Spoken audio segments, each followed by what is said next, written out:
నమస్తే, welcome to RP7 TV news. Mudhol మండలంలో తరోడ వ్యవసాయ క్షేత్రంలో బీజేపీ రాష్ట్ర కార్యవర్గ సభ్యులు మోహన్ రావు పాటిల్ అధ్యక్షతన బీజేపీ కార్యకర్తలు అభిమానులు ఆత్మీయ సమ్మేళనం సందర్భంగా ఆయన మాట్లాడుతూ పార్లమెంట్ ఎన్నికల్లో మళ్లీ మూడోసారి మోదీ ప్రభుత్వం రావడం ఖాయమని పేర్కొన్నారు. కార్యకర్తలు, నాయకులు, అభిమానులు పార్లమెంట్ అభ్యర్థి గెలుపు కోసం కృషి చేయాలని సూచించారు. కార్యకర్తలకు అందుబాటులో ఉంటూ వారి కష్ట సుఖాలు భాగస్వామి అవుతానని వెల్లడించారు. ఈ కార్యక్రమంలో మాజీ ఎంపీపీ సుభాష్ యాదవ్, నాయకులు, కార్యకర్తలు, అభిమానులు తదితరులు పాల్గొన్నారు. హనుమాన్ స్వాములను బేషరతుగా విడుదల చేయాలి. భైంసాకు వచ్చిన కేటీఆర్ సభలో నిరసన తెలిపిన హనుమాన్ మాలదారులను అరెస్ట్ చేయడం సరికాదని శుక్రవారం బీజేపీ కార్యకర్తల సమావేశంలో మోహన్ రావు పాటిల్ అన్నారు. నరేంద్ర మోదీ గారి నాయకత్వం, నరేంద్ర మోదీ గారి నాయకత్వం, కిషన్ రెడ్డి గారి నాయకత్వం, కిషన్ రెడ్డి గారి నాయకత్వం, కమలం పువ్వు గుర్తుకే, కమలం పువ్వు గుర్తుకే. ఈరోజు 44-45 డిగ్రీల ఎండ ఉన్న ఎండకు ఖాతరు చేయకుండా నరేంద్ర మోదీ మీద మీకున్న నమ్మకంతో మరి ఇక్కడ ఈ సమావేశానికి వచ్చినందుకు మీకు పేరు పేరుగా ధన్యవాదాలు తెలియజేస్తున్నాను.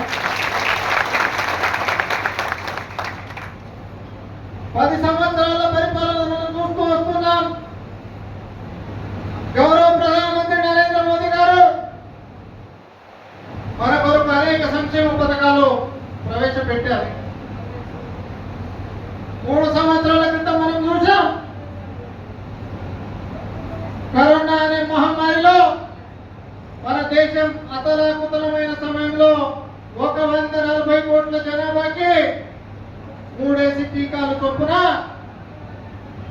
ఒకేసారి ఇవ్వడం జరిగింది. 0 అకౌంట్లలో 1500 వేయడం జరిగింది. గరీబ్ కళ్యాణ్ అన్న యోజన కింద రేషన్ బియ్యం ఇంకా ఫ్రీగానే ఇచ్చే కార్యక్రమం చేపడుతున్నారు. కుబేర్ ఎక్స్ఎంపీ కమలేష్ యాదవ్ గారు ముందరికి రావాల్సిందిగా కోరుతున్నాను. అదేవిధంగా మన గ్రామాల్లో మరుగుదొడ్లు అనుకోండి, శ్మశాన వాటికలు అనుకోండి,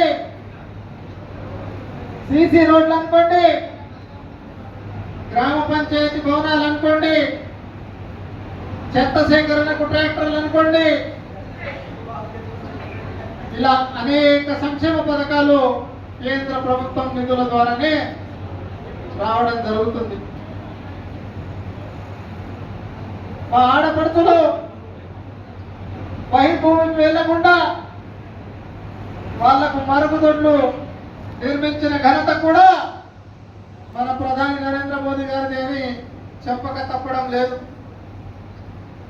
ఇలా అనేక సంక్షేమ పథకాలు చెప్తూ పోతే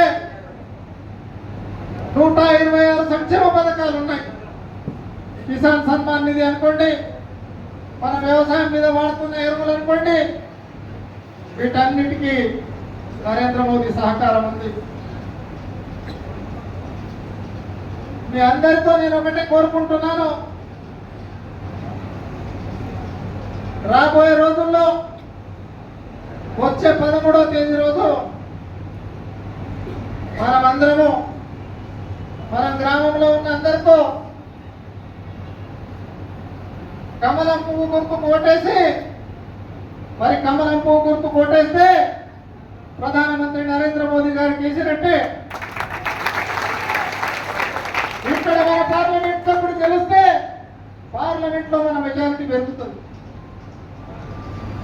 3వసారి ముచ్చటగా మనం నరేంద్ర మోదీని ప్రధానమంత్రి చేసుకుందామని మీ అందరితో చేతులెత్తి దండం పెడుతూ కోరుకుంటున్నాను. మరికపోతే కాంగ్రెస్ నాయకులు అంటున్నారు, రాముడు పేరు తీస్తే కడుపు నిండుతుందా అని. మొన్న మిర్జాపూర్ గ్రామంలో మీరు వీడియో చూసిండొచ్చు. మాజీ శాసనసభ్యుడి మాటలు, రాముడి పేరు తీయకుంటే నీ పేరు తీస్తారా, నీ విధంగా పేరు తీస్తారా, ఇంట్లో కూర్చుండే వారి పేరు తీస్తారా, దైవ సమానమైన నరేంద్ర మోదీ పేరు మరి రాముడి పేరు తీస్తారా? రాముడు అంటే ఆదర్శ పురుషుడు, నీతివంతమైన పరిపాలన, నిజాయితీగా పరిపాలించిన రాజు కాబట్టి రాముడిని గుర్తు చేస్తారు. మీలాంటి నాయకులు అధికారం దాహంతో పార్టీలు మారుతూ తమ తమ పబ్బం గడుపునే నాయకులు ప్రజలు గుర్తించాలని ఈ సభాముఖంగా నేను సవాల్ విసురుతున్నాను. మొన్న మిర్జాపూర్లో అన్నారు మీరు, బీజేపీ వాళ్ళకి ఎవరికైనా దమ్ము ధైర్యం ఉంటే రమ్మని.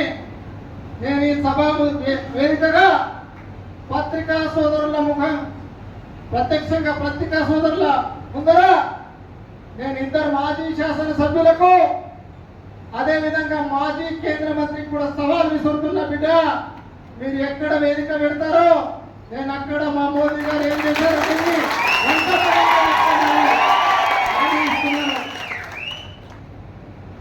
ఈరోజు ఆ రోజు మనకు టీఆర్ఎస్ నుంచి ఇబ్బంది ఉండే, అదే వాళ్ళు కాంగ్రెస్ లో చేరారు, మనకి ఇంకా ఇబ్బంది పెట్టే కార్యక్రమాలు చేస్తారు. ఎవరు ఆగైనా పడద్దు, నేనున్నా, తప్పకుండా మీ వెంబడి ఉంటా, మీ కష్ట సుఖాల్లో పాల్గొంటా. మీకు ఒక్కటే విజ్ఞప్తి చేస్తున్నా, రాబోయే రోజుల్లో మన మిర్చి కళ్ళం అనుకోండి, పత్తి కుప్ప అనుకోండి, శనగ కళ్ళం అనుకోండి, ఎలాగైతే వర్షంతో తడిచిపోతాయో లేకపోతే తోడలు వచ్చి ఎత్తపోతాయో అనే విధంగా మనం జాగ్రత్త పడతామో 3 రోజులు మీరు కంటికి నిద్ర లేకుండా పోలింగ్ సమయం ముగిసే వరకు అందరూ కూడా కమలం పువ్వు గుర్తుకు ఓటు వేయాలని నేను విజ్ఞప్తి చేస్తున్నాను. నేను నీతి నిజాయితీకి నిద్ర లేకుండా పోలింగ్ సమయం ముగిసే వరకు అందరూ కూడా కమలం పువ్వు గుర్తుకు ఓటు వేయాలని నేను విజ్ఞప్తి చేస్తున్నాను. నేను నీతి నిజాయితీ నిబద్ధత గల నరేంద్ర మోదీ సైనికుణ్ణి. ఎప్పుడూ నేను నిజాయితీ కొరకే పోరాటం చేస్తాను.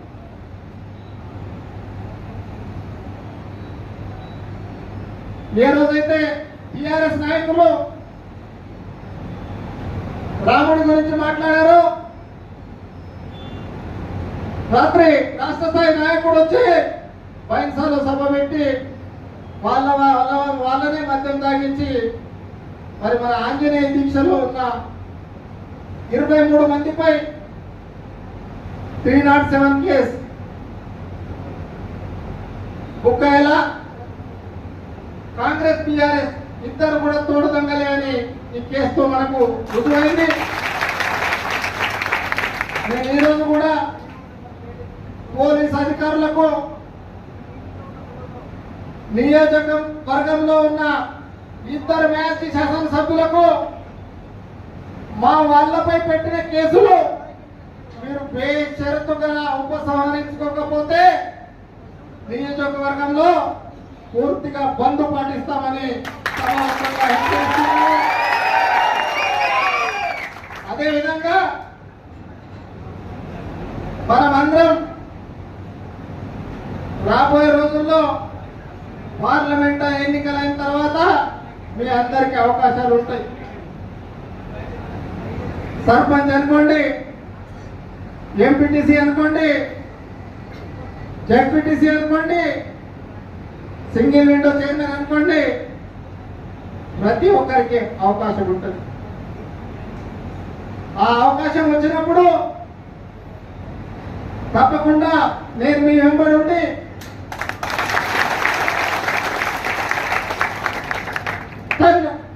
ధన్ 3 విధాలు మీకు సహకరిస్తూ అత్యధికంగా మన స్థానిక సంస్థలలో జరుపుకుందామని మీ అందరికీ తెలియజేసుకుంటూ ఎప్పటికీ మీకు అందుబాటులో ఉంటా. పోలీస్ కేసులకు భయపడకండి, బెదరకండి, నేనున్నా. మీ అందరికీ ఒకటే చెప్తున్నాను, గతంలో కూడా నేను చెప్పాను, ఉదయం సీట్ గెలిచి నరేంద్ర మోదీకి బహుమతి ఇద్దాము. మన బహుమతి ఇచ్చాం. అదేవిధంగా ఈ పార్లమెంట్ ఎన్నికల్లో కూడా మన నియోజకవర్గం నుంచి అత్యధిక ఓట్లు వేసి కోడం నాగేష్ గారికి గెలిపించి మోదీకి బహుమతి ఇద్దాం. ఇకపోతే గ్రామంలో సమస్యలు ఉన్నాయి. మరి మీ అందరి కృషితో, మీ అందరి కష్టంతో ఇక్కడ శాసనసభ్యుడికి మీరు గెలిపించుకున్నాం. మనం ఒకసారి పోయేది 4 సార్లు పోవాలి. 4 సార్లు పోయి మన గ్రామ సమస్యల గురించి చెప్పాలి. ఎందుకంటే పదే పదే మన శాసనసభ్యులు చెప్తూ ఉంటారు, కేంద్ర ప్రభుత్వం చాబీ మన దగ్గర ఉన్నదని. కాబట్టి మనం మన గ్రామంలో ఉన్న డ్రైనేజ్ సమస్యలు కానివ్వండి, సీసీ రోడ్లు అనుకోండి, గొలుసు కట్ట చెరువులు అనుకోండి, తాగునీటి సమస్య అనుకోండి, సాగునీటి సమస్య అనుకోండి, తప్పకుండా మీరందరూ ఎమ్మెల్యే దగ్గరికి వెళ్ళి సమస్యలు మీరు వినతి పత్రం ద్వారా ఇస్తే బాగుంటుంది అని నేను కోరుకుంటూ సెలవు తీసుకుంటున్నాను.